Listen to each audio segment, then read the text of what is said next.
Hey guys, my name's Mercedes. Welcome to my kitchen. Today I'm going to share with you my take on the Chile Relleno. I am actually Nicaragüense, Spanish, and Mexican. So I grew up with all these amazing cuisines and I got to put my little bit of a mix on it. So we're going to obviously start with some amazing pasilla peppers. I'm going to turn my camera around and show you everything we're going to need.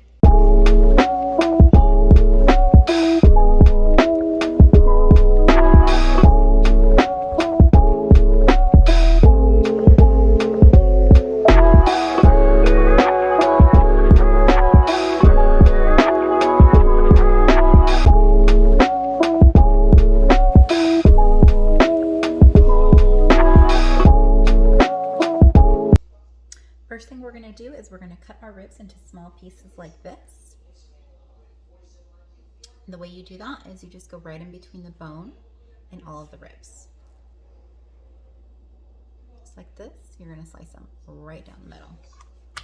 Then we're going to set them to the side and get ready to cook them. I went ahead and transferred our pork ribs into my Dutch oven, which I absolutely love this thing to cook. And what you're going to do before we add any of the other ingredients, we're going to go ahead and put the garlic cloves and the salt. I don't know why I say garlic cloves. We're going to put the cloves in here. You want all the cloves. We don't want to oversalt this because we are going to be using some chicken bouillon here in a little bit to season the sauce and stuff, so we don't want to oversalt. So after we've seasoned with salt, we're going to go ahead and just add some water in here.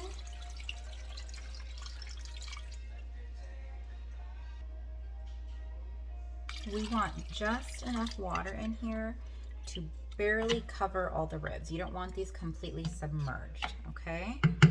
So after we've filled this water and salt and our cloves, we're gonna go ahead and give it a good mix.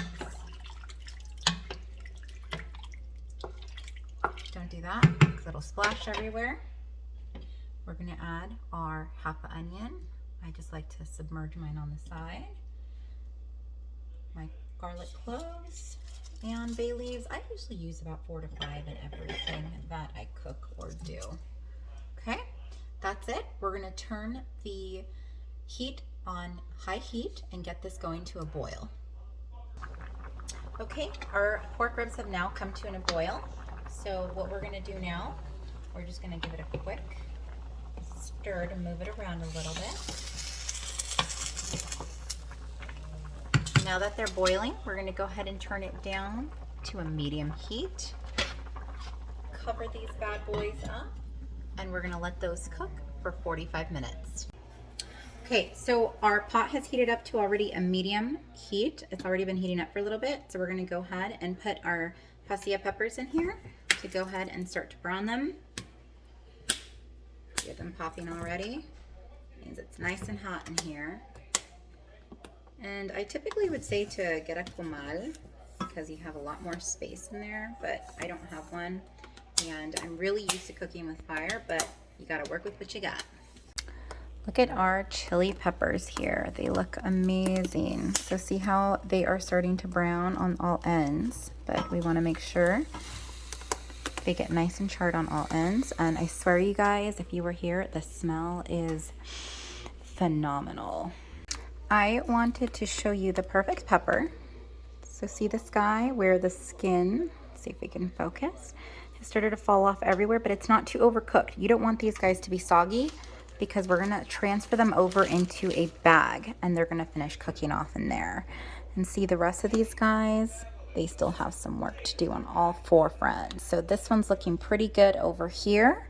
So we're gonna essentially get all these guys up to par with this little guy over here where their skin's all peeling off. We're gonna steam them in the bag for about 15 to 20 minutes and I'll show you guys what to do next.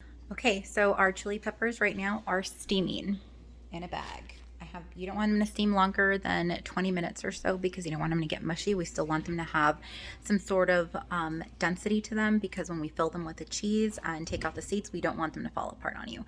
So now that our chili peppers are steaming, we're going to go ahead and get our tomatoes and we are going to add them onto the exact same pot.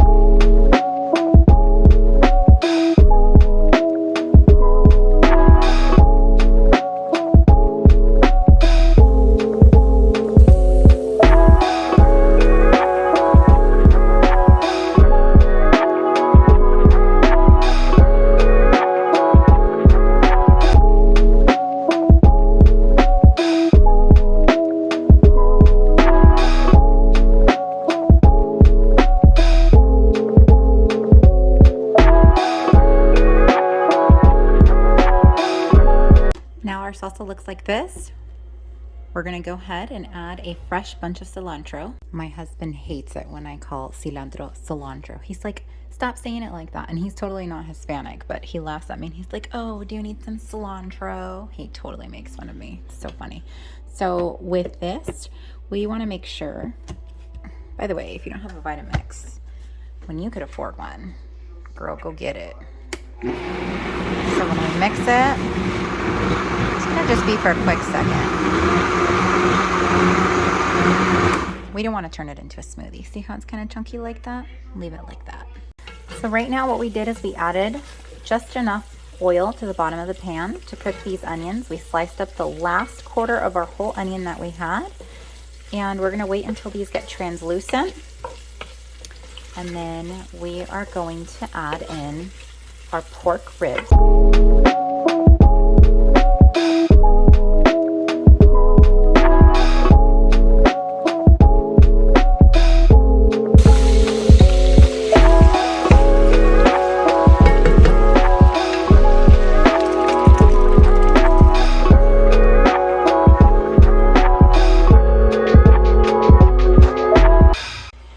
We're just gonna let this sauce now simmer at a low heat. We're gonna cover it while we finish the rest of our chiles.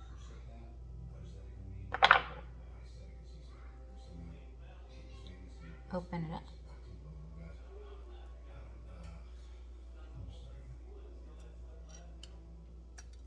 Sometimes you get lucky and you get just a little bit of seeds in these guys.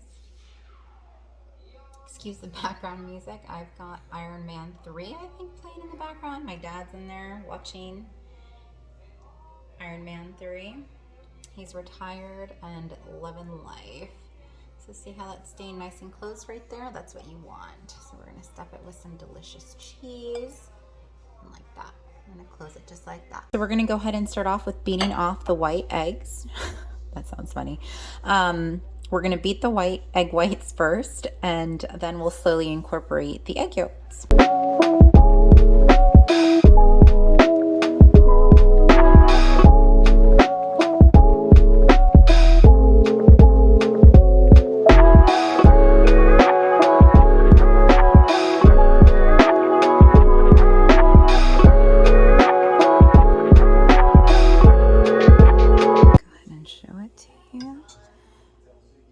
Absolutely gorgeous.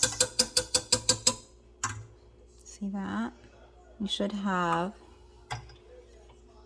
peaks. Before frying up our chiles, we're going to make sure we go ahead, grab our chiles, and we coat them really lightly with a layer of flour. That is going to make sure that our egg sticks on to our chile. Let's get started. This is how your chile should look, clinging onto everything after you take it out of the egg meringue. Okay, we're gonna go ahead, our oil's still going from our last piece of cheese.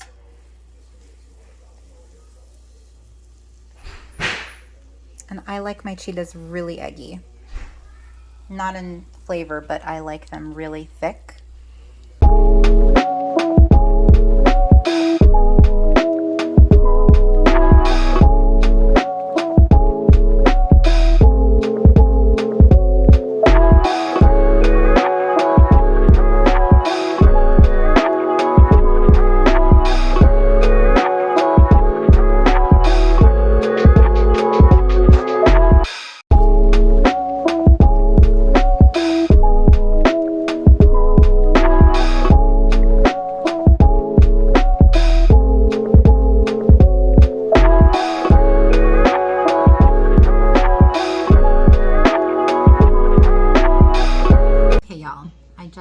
Finished my Chile Relleno plate and it looks so good. I'm gonna show it to you guys. Look at that, you guys. Like, look at this pork, how it just literally falls off the bone. I'm gonna totally be one of those people that taste their food on YouTube, and I always say, don't do that, Mercedes. If you ever make a YouTube video, don't do that because you find it so annoying. But that looks so good, and I want to make you jealous a little bit because it's so good.